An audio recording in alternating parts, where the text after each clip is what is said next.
আসসালামু আলাইকুম সুপ্রিয় শিক্ষার্থীরা, আমরা কাজ শক্তি ক্ষমতা নিয়ে আলোচনা করছিলাম। আজকে আমরা দেখব কাজ শক্তি ক্ষমতা চ্যাপ্টারের আমাদের খুবই প্রিয় একটা অংশ, সেটা হচ্ছে শক্তি সংরক্ষণশীলতার প্রমাণ। আমরা তোমাদের দেখিয়েছিলাম এর আগের ক্লাসে এটা পরন্ত বস্তুর ক্ষেত্রে যান্ত্রিক শক্তি নিত্যতা সূত্র কিভাবে কাজ করে। আজকে আমরা দেখাবো একটা সরল গোলকের ক্ষেত্রে কিভাবে যান্ত্রিক শক্তি নিত্যতা সূত্র কাজ করে, সেটা আমরা আজকে দেখার চেষ্টা করবো। তোমরা জানো সরল গোলক কাকে বলে? আমরা জানি এটা এরকম একটা সাসপেন্ডিং পয়েন্ট বা ঝুলন্ত বিন্দু থেকে যদি একটা ববকে সুতা দিয়ে এভাবে ঝুলিয়ে দেওয়া হয়, আর সেটা যদি বাতাসের বাধা উপেক্ষা করে স্বাধীনভাবে ঝুলতে পারে বা দুলতে পারে, তবে ধরনের কোন একটা ব্যবস্থাকে আমরা বলি সরল গোলক। তোমরা দেখতে পাচ্ছ এই জায়গায় এই যে ঝুলন বিন্দু থেকে আমাদের ববের ভার কেন্দ্র পর্যন্ত দূরত্বকে বলা হয় সরল গোলকের কার্যকরী এল দ্বারা প্রকাশ করা। আর এই এল সমান হচ্ছে এখানে একটা সুতা দেখতে পাচ্ছ, সেই সুতার দৈর্ঘ্য প্লাস ববের ব্যাসার্ধ, এই অংশটাকে আমরা বলি ববের ব্যাসার্ধ। এই দুটা মিলে হচ্ছে এল প্লাস আর। তাহলে সরল গোলক কাকে বলে? সরল গোলক হচ্ছে কোন বস্তুকে যদি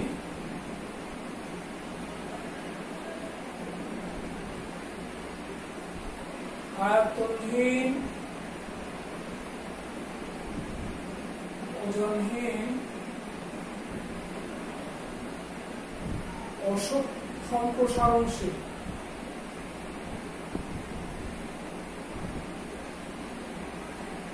সুতা দিয়ে ঝুলিয়ে দিলে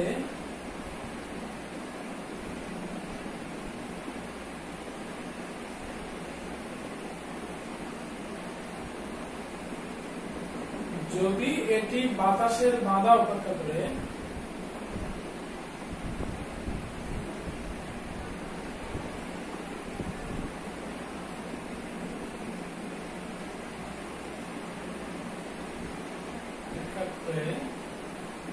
স্বাধীনভাবে ঘুরতে পারে,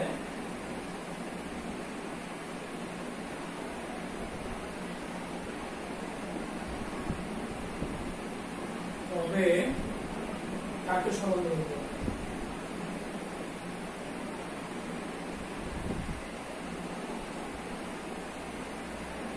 তাহলে আমরা দেখতে পাচ্ছি, আমরা বলছি একটা বব বা বস্তুকে যদি আমরা কি করি, যদি আয়তনহীন, ওজনহীন, অপসারণশীল সুতা দিয়ে যদি ঝুলিয়ে দেওয়া হয়, আর যদি এটা বাতাসের বাধা উপেক্ষা করে স্বাধীনভাবে দুলতে পারে, তবে ধরনের কোন একটা বস্তুকে আমরা বলছি বব।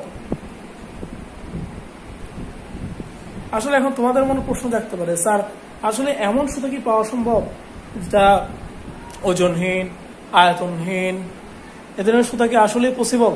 কিন্তু আসলে বাস্তব ক্ষেত্রে এ ধরনের সুতা পাওয়া সম্ভব নয়। সেজন্য আমরা বলতে পারি আদর্শ সরল গোলকের কল্পনাটা আসলে একটি অবাস্তব টাইপের। এটা আমাদের থিওরি মিলে আমরা বলে থাকি, বাস্তবে আসলে সুতোগুলোর কিছু ভর পাওয়া যায়।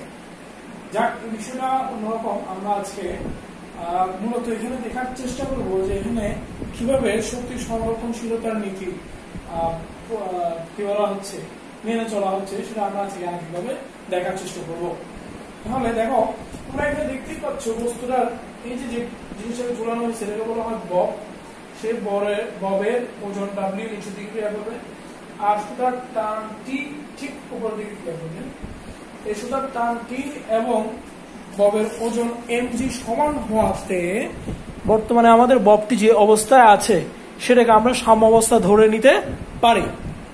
তাহলে আমি লিখতে পারি যেহেতু টি সমান এমজি, অর্থাৎ এই যে এই অবস্থান থেকে নাম দিলাম, সুতরাং এই অবস্থানটি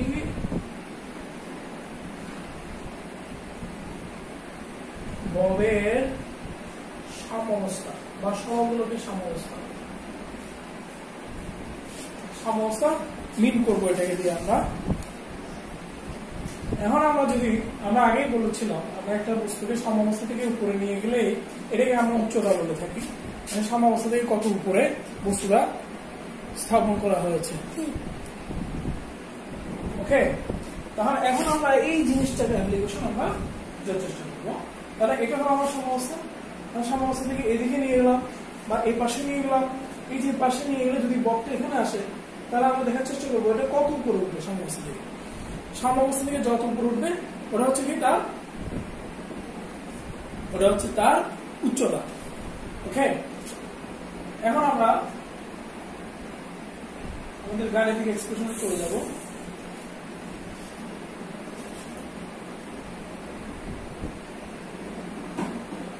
দেখি এখানে গাণিতিক এক্সপ্রেশনটা আমরা চিত্রটা আবার রাখবো আমাদের কাজের সুবিধা।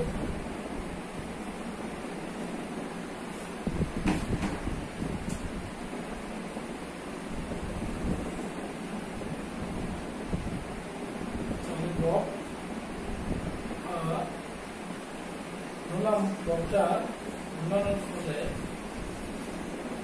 এই জায়গায় যাচ্ছে,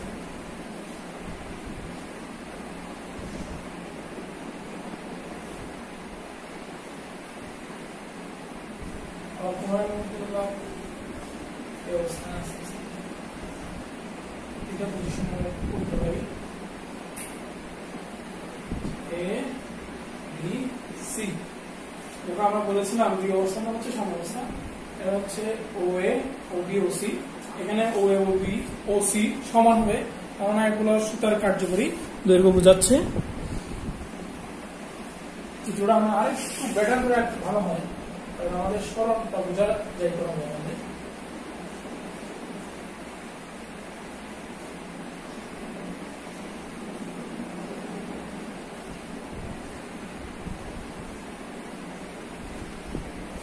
যদি এক্স্যাক্টলি বুঝে না যায় আমাদের হিসাবে হয়ে যাবে।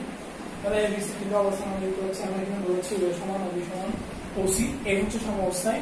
তাহলে এই অবস্থায় আমরা মোট শক্তি বের করবো, বি অবস্থায় মোট শক্তি বের করবো, সি অবস্থায় মোট শক্তি বের করবো। আমরা এখানে দেখানোর চেষ্টা করবো এই তিন অবস্থায় যাদের মোট শক্তি একই। তাহলে আমি যদি প্রথমেই বলি সি অবস্থানে আমরা যেভাবে লিখেছিলাম ইপি সমান লিখবো এমজি ইনটু আমরা জানি উচ্চতা। তাহলে সি অবস্থানে যখন বস্তুটা এখানে আসবে আমি একটু বলবো সিএম, উচ্চতা হচ্ছে এএম, ভালো করে লক্ষ্য করি এখানে উচ্চতা হচ্ছে এএম। তাহলে সি অবস্থানে যদি আমরা ই কে বের করি, সুতরাং ই এর সমান আমরা করে আসছি হাফ এম বি স্কোয়ার, এখানে বি সমান 0 হবে, দ্যাটস হোয়াই এটা 0। তাহলে মোট হচ্ছে বি সমান হচ্ছে mg into am, এটা হচ্ছে আমাদের মোট শক্তি। এরপর যে আমরা বি অবস্থানে সি অবস্থানের মোট শক্তি বের করবো, তাহলে আসি প্রথমে বি অবস্থানে। বি অবস্থানে বসলে আসলে আমরা বি বিন্দু হতে এ ও এর উপর একটা লম্ব আঁকবো, বলে এটা হচ্ছে এন। আমরা এখন জায়গায় মধ্যে আগাই।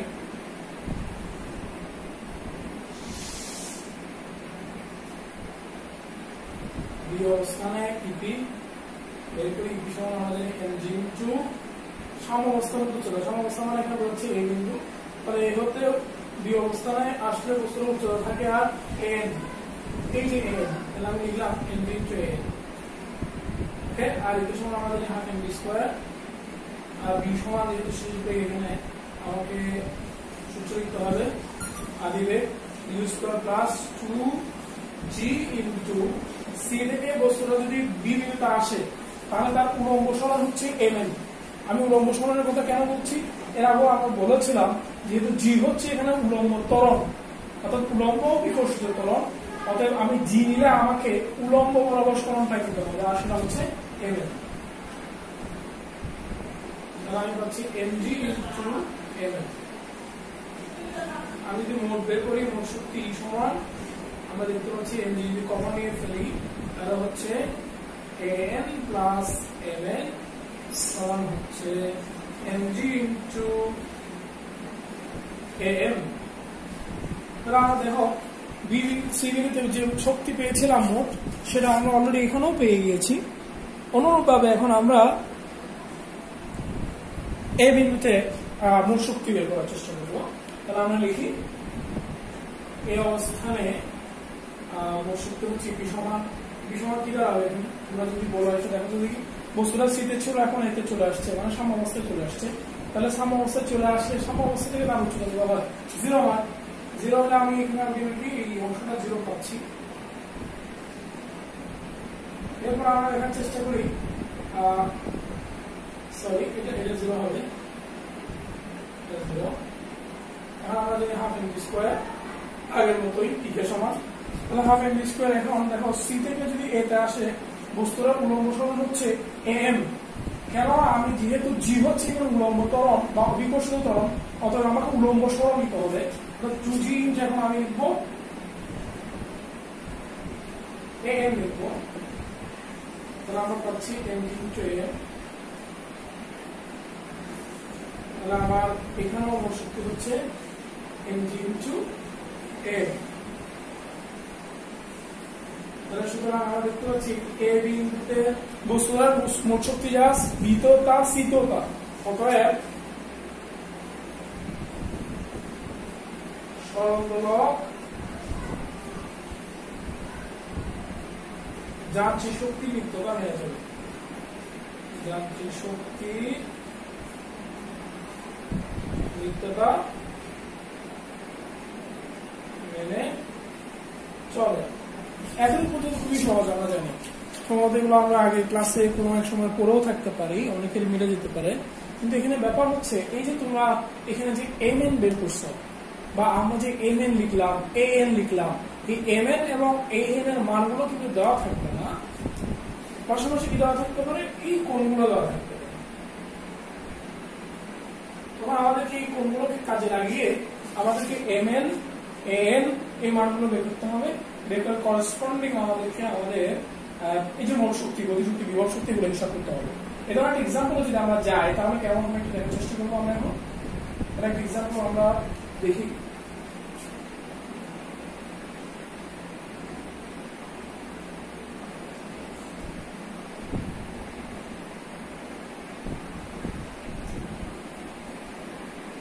এক্সাম্পল যদি আমরা দিই তাহলে হচ্ছে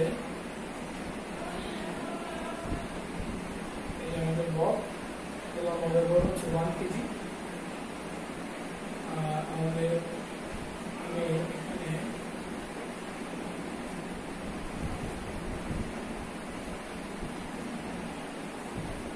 তিনটা পজিশন করব।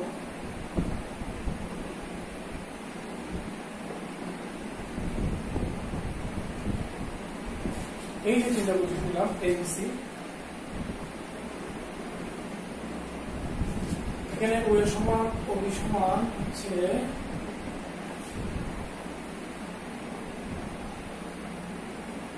1 মিটার। তোমরা জানো ও এর সমান যা, ও সমানটা, ও সি সমানটা অঙ্কনের সময় আমরা এই যে কথাটা ভুলে যাই, ও এর সমান ও বি সমান ও সি কথাটা ভুলে যাই। এটাই আমাদের মনে রাখতে হবে। অনেক সময় আমরা কি করি, ও এর মান দেওয়া আছে, আমরা ও বির মান খুঁজে থাকি। আমরা ভুলে যাই যে এখানে ও যেমন কার্যকরী দেবো, ও বিও হচ্ছে কার্যকরী দেবো। এই বিষয়টা আমাদের মাথায় রাখতে হবে। আর এই মানগুলো আমি একটা নিলাম 30 ডিগ্রি আর একটা নিলাম 45 ডিগ্রি। তাহলে আমাদেরকে বলতে পারে যে এই অবস্থান, বি অবস্থান, সি অবস্থানে মোট শক্তি বের করো, বা বলতে পারে বি অবস্থানে মোট শক্তি বের করো, বা আমাদের চাইতে পারে। তাহলে আমাদের প্রথম প্রশ্ন হচ্ছে বি অবস্থানে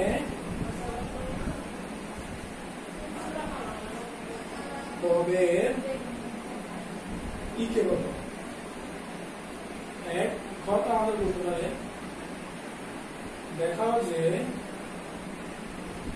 বস্তুটি বা ব্যবস্থাটি বা সরলদোলকটি যান্ত্রিক শক্তি নির্ভর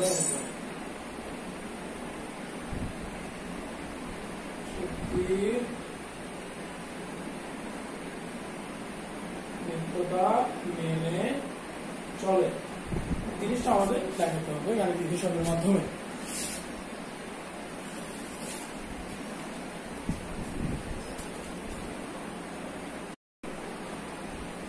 হ্যাঁ, আমরা আবার ফিরে এসেছি আমাদের এই সেই সিকিউ প্রবলেমে।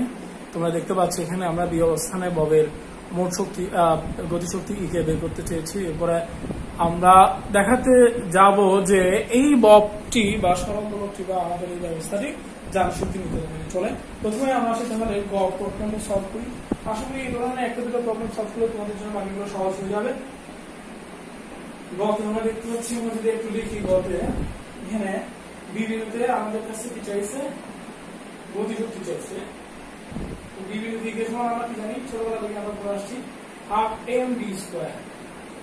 গতিশক্তির সূত্র হচ্ছে হাফ এম ডি স্কোয়ার। আমরা প্রথমে এটা লিখবো, লেখার পর আমরা লিখবো half M into V square সমান লিখবো ইউ জিরো স্কোয়ার প্লাস মানে ইউ স্কোয়ার প্লাস 2as। এখানে আমরা দেখতে পাচ্ছি ইউ মানে 0, অর্থাৎ সি অবস্থানে উপস্থিত ছিল, আর 2a মানে হচ্ছে কিন্তু জি উলম্ব ত্বরণ বা উলম্ব অভিকর্ষিত ত্বরণ, যেটা ত্বরণ হিসেবে কাজ করছে এখানে। আর সি থেকে যদি বিতে আসে বস্তুটা সরণ আমাদের একটু বের করতে হবে।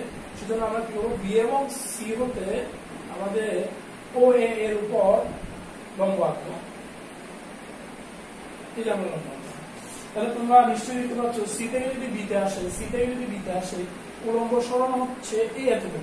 এটা যদি আমরা নাম দিই, এটাকে দিলাম এম, এটাকে দিলাম এন, তাহলে আমি এটাকে লিখবো এম এন। আমার টার্গেট হচ্ছে এই এম এন এর মান বের করা। তাহলে আমরা লিখতে পারি M G to M N.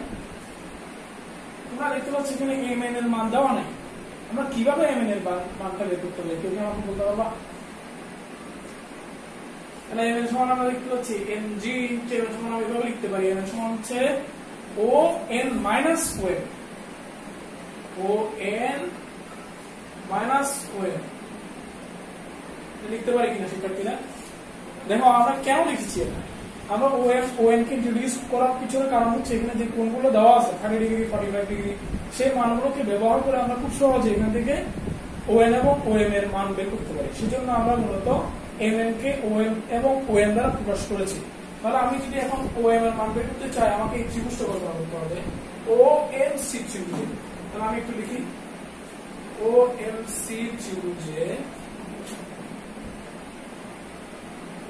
তাহলে আমার সম্পর্ক হচ্ছে কি ও সি দেওয়া আছে আর আমি বের করতে চাই ও এন।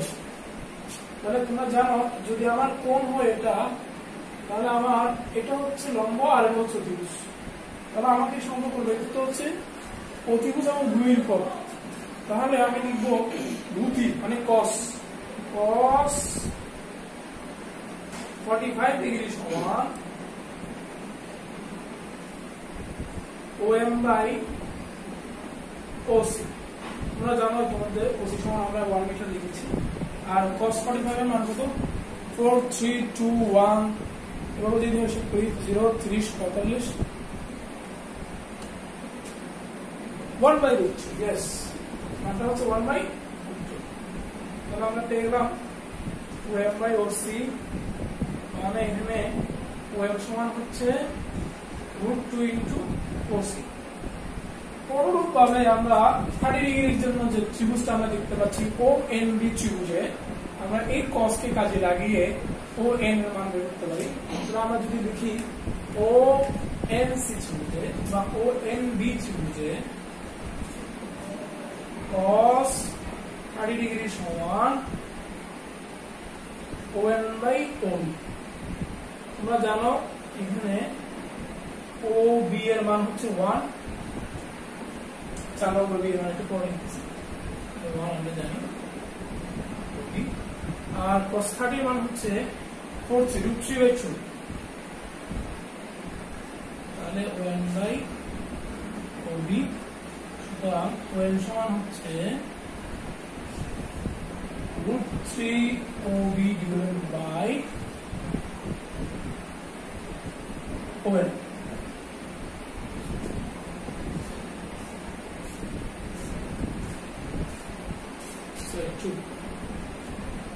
এই হলো আমাদের মানগুলো। আমরা চাইলে এই মানগুলো বসিয়ে আমরা এখন খুব সহজে আমরা এম এর মান বের করতে পারবো। তাহলে যদি আমরা এই সমীকরণে মানগুলো বসিয়ে দিই তাহলে আমরা পাই সুতরাং কে সমান এম হচ্ছে কিনা 1 9.8 50 mg into ওএম হচ্ছে আমরা জানি ওএম হচ্ছে আমরা কিছু আগে পেয়েছিলাম উচ্চমান হচ্ছে উচ্চমান 1.414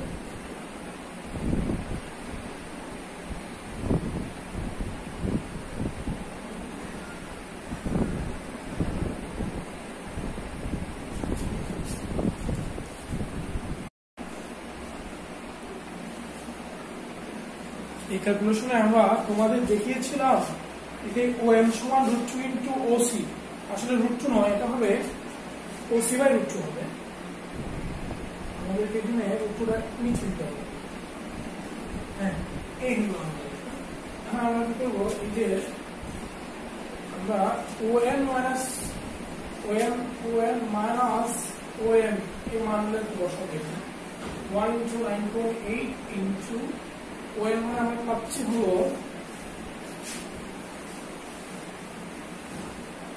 0.75 ওএম সমান হচ্ছে ওসি ডিভাইডেড বাই √2 তাহলে ওএম সমান হচ্ছে 0.87 সরি 0.87 মাইনাস 0.75 এই অঙ্কটা আমরা পাচ্ছি এখানে যা পাওয়া যায় 9.8 এটা করলে আমরা আমাদের কাঙ্ক্ষিত মান পেয়ে যাবো 0.12 এগুলো গুণ করলে আমরা এখানে পিকে সমান আমাদের মানটা পেয়ে যাব আশা করা যায় এটা 0.99 হবে এটা অ্যাপ্রক্সিমেট आंसर আছে তাহলে তোমরা এখানে দেখলে কিভাবে আমরা এই যে এম এর মানটা বের করলাম এই ধরনের প্রবলেমগুলো মতো সামনে আমাদের আসবে আমরা এই পর্যায়ে বি বিন্দুতে মোট শক্তি বের করব এবং সি বিন্দুতে মোট শক্তি বের করে দেখাবো যে এটা আসলে যার শক্তি নির্ভর সূত্র মেনে চলে তাহলে আমরা এখন আগাই প্রশ্ন নম্বর 10 সলভ করব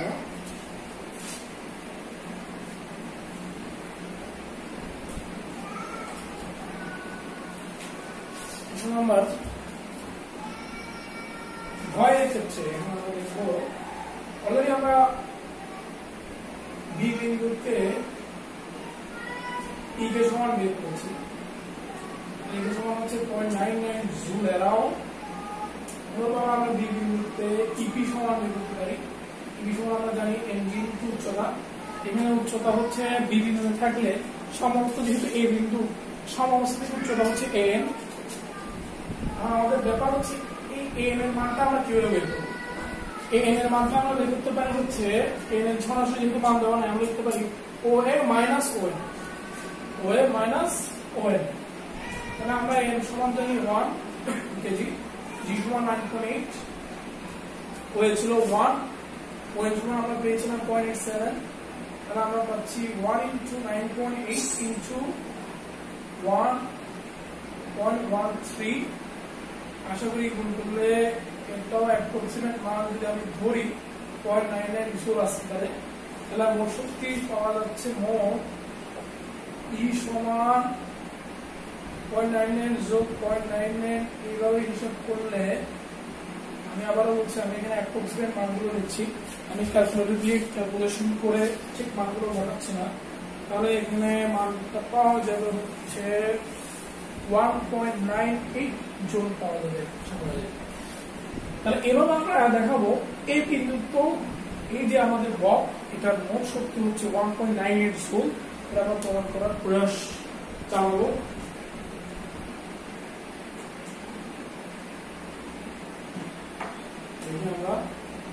আমরা যদি লিখি এখন এই বিন্দুতে ই কে সমান আমরা জানি দুটোই আমরা হাফ ইনস্কয়ার লিখব হাফ ইনস্কয়ার লিখার পরে আমরা লিখব 0 স্কয়ার প্লাস 2as এ মানে এখানে জি জি যেহেতু উলম্ব সরণ উলম্ব ত্বরণ উলম্ব সরণ নিতে হবে সি থেকে এতে আসলে উলম্ব সরণ হয় এম আমি লিখতে পারি mg টু am এখন এই এম এর মান জানি না এই পলিসি আমাদেরকে এই এম এর মান বের করতে হবে এম হচ্ছে 1 জি হচ্ছে 9.8 আর এম সমান আমি লিখতে পারি ও এ মাইনাস ও এম আমরা কিছুক্ষণ আগে পেয়েছিলাম 9.8 ইন্টু ওয়েভ ছিল 1 মিটার, ওয়েভ ছিল 0.75, গুণ করলে আশা করা যায় 1.98 জুল আসবে। তাহলে এটা হচ্ছে গতিশক্তি। এখন আমি যদি এই বিন্দুতে আমি যদি বিভব শক্তি লিখতে, এই বিন্দুতে ইপি সমান হচ্ছে mg ইনটু সাম্যাবস্থাগত উচ্চতা। যেহেতু বস্তুটা সাম্যাবস্থায় চলে আসছে, ওদের উচ্চতা সমান 0, সুতরাং ই সমান দাঁড়াচ্ছে 1.98 জুল। যেহেতু বি বিন্দুতে 1.98 জুল পাওয়া গিয়েছে, এ বিন্দুতে মোট শক্তি 1.98 জুল পাওয়া গিয়েছে, আমরা ধরে নিতে পারি সি বিন্দুতে বস্তুটির মোট শক্তি হবে 1.98 জুল, অর্থাৎ বস্তুটির যান্ত্রিক শক্তি নির্ণয়ের সূত্র মেনে চলে। এখানে আমরা লিখতে পারি মোট শক্তি অফ বি ইকুয়াল মোট শক্তি অফ এ ইকুয়াল মোট শক্তি অফ সি। সুতরাং ইহা যান্ত্রিক শক্তির নিত্যতার সূত্র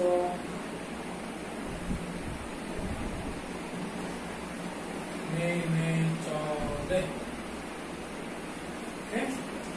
এখন আমরা দেখার চেষ্টা করবো এই যে প্রবলেমটা আমরা যে করলাম, এই প্রবলেমটা সবসময় করে দিয়ে হলে তা না, ছাড়াও এই মানগুলো দিয়ে আসতে পারে, এই মানগুলো আমাদের এগুলো দিয়ে আসতে পারে। তাহলে আমরা এই মানগুলো দিয়ে একবার করার চেষ্টা করবো। তাহলে এটাকে এই সিকিউটা আর একটা ভাষ্য আমরা দিতে পারি।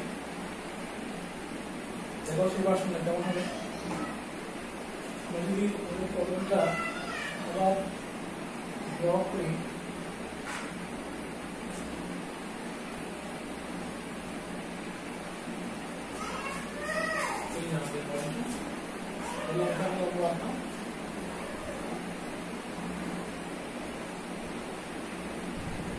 দেওয়া নাই, এই পর্যায়ে কি দেওয়া থাকবে, এই দূরত্বগুলো দেওয়া থাকবে। এমসি, বিএম এবং এমসি মান দেওয়া থাকবে। এখানে আমরা জানি ওয়ে সমান, ওবি সমান, ওসি সমান 1 মিটার, আর ভর হচ্ছে 1 কেজি ধরে নাও আমরা। আর এখানে এমবি সমান বললাম 10 সেন্টিমিটার, আর এমসি সমান বললাম 20 সেন্টিমিটার। এই যদি হয় আমরা এখন কিভাবে করব, আগের মতোই প্রশ্ন। বি বিন্দুতে গতিশক্তি বের করো, ঘ দেখাও যে বস্তুটি বা ব্যবস্থাটি যান্ত্রিক শক্তি নির্ণয়ের সূত্র মেনে চলে।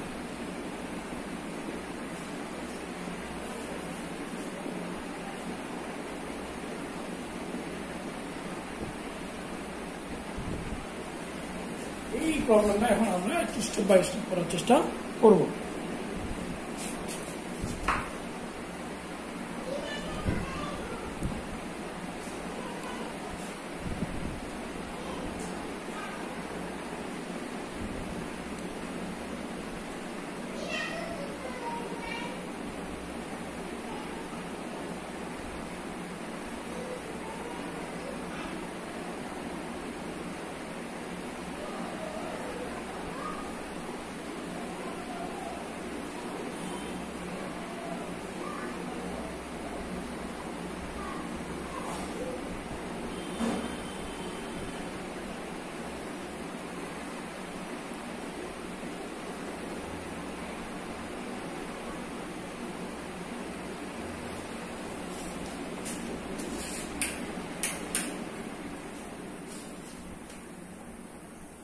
আমরা যদি একটু শুরু করি, তাহলে আমরা যদি বলি গ বি বিন্দুতে ই কে সমান আমরা জানি আমাদের প্রথম সূত্র হলো half M B square.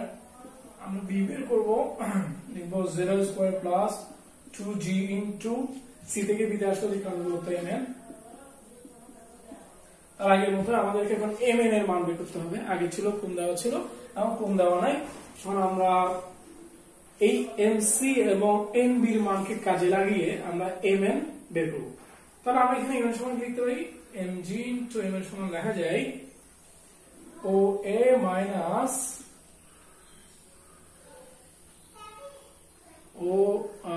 ON minus ON লেখা যায়। আমরা এখানে এখন পিথাগোরাসের সূত্র অ্যাপ্লাই করে দেখতে পাচ্ছ তোমরা এটা সমকোণী ত্রিভুজ, এটা সমকোণী ত্রিভুজ। এই মানটা আমাদের জানা আছে, এই মানটা জানা আছে, এই মানটা জানা আছে, এই মানটা জানা আছে। তাহলে আমরা ON এবং OM এর মানটা বের করব। তাহলে আমরা যদি একটু লিখি,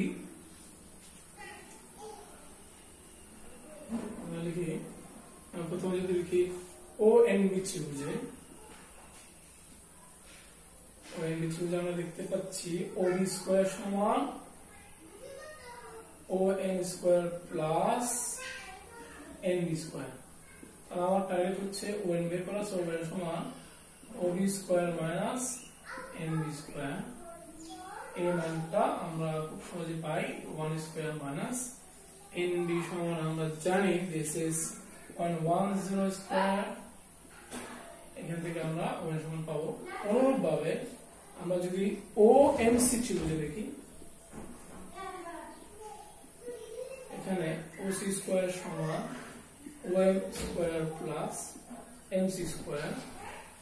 তবে আমরা দেখতে পাচ্ছি আমাদের ইনফিনিট মান OM সমান দাঁড়াবে OC square minus MC square মানে 1 স্কয়ার মাইনাস MC মানে 0.20 হোল স্কয়ার। এখান থেকে OM এবং ON এর মান পাবো আমরা। সেই মানটা যদি আমরা এখানে বসিয়ে দিই, আমরা আমাদের কাঙ্ক্ষিত মানটা পেয়ে যাব। আমরা একটু যদি ক্যালকুলেশন করি তাহলে কি দাঁড়াবে 0.1 into 0.1 0.01 1 থেকে 1 বিয়োগ করব 1 minus 0.01 equal 0.995 এই অনুপাত আমরা যদি এখানে দেখি 0.04 হবে এখানে 1 minus 0.04 equal মানটা দাঁড়াবে হচ্ছে 0.96 রুট। এগুলো রুট করলে আমরা দুটো মান পাবো।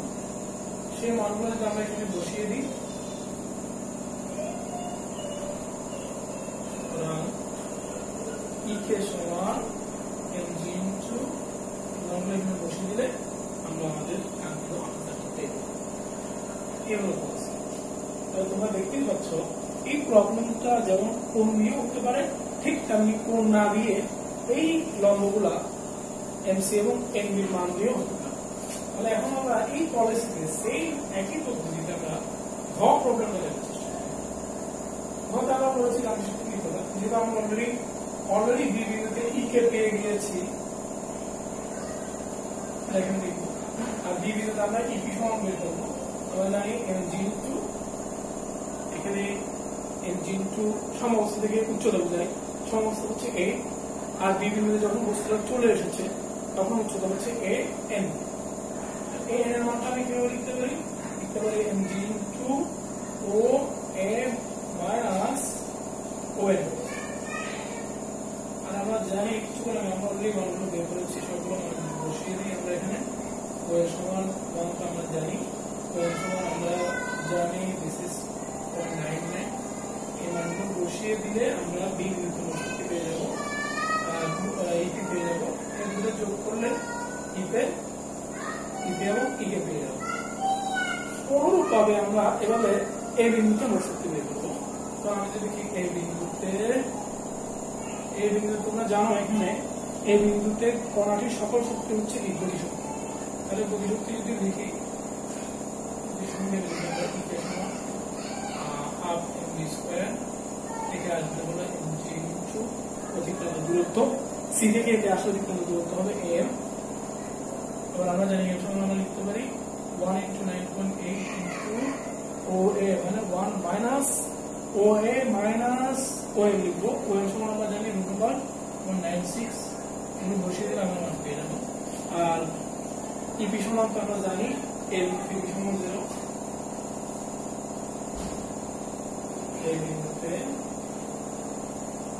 সমান mg ইনটু যেহেতু সমস্ত চলে 0 হবে 0, সুতরাং এই বিন্দু পরিমাণ সূত্র হবে ek প্লাস et। আশা করা যায় এখানেও একই মানটা আসবে। বি বিন্দুতে আমরা যে মানটা পেয়েছি আমরা এই বিন্দুতে সেই একই মানটাই পাবো, এবং আমরা যদি সি বিন্দুতে হিসাব করি তাহলে একই মান পাবো। তাহলে আমরা সেইখান থেকে আমরা বলতে পারি এই বিন্দুতে বস্তুটার মোট শক্তিটা বি বিন্দুতেও তা, সি বিন্দুতেও তা, অর্থাৎ বস্তুটি যান্ত্রিক শক্তি নীতিশাস্ত্র মেনে চলে। আশা করি তোমরা বিষয়টা বুঝতে পেরেছো। এ ধরনের তোমাদের টেস্ট পেপার এবং অন্যান্য জায়গায় যে প্রবলেমগুলো দেওয়া আছে সেগুলো একটু বুঝে বুঝে সলভ করলে এ ধরনের প্রবলেমগুলো তোমাদের কাছে খুব সহজ মনে হবে আশা করি। আর যদি কোনো প্রবলেম থাকে তোমরা আমার ইউটিউব চ্যানেলে কমেন্টস করতে পারো, পাশাপাশি আমাকে মেসেজ করে জানাতে পারো। সবাইকে ধন্যবাদ।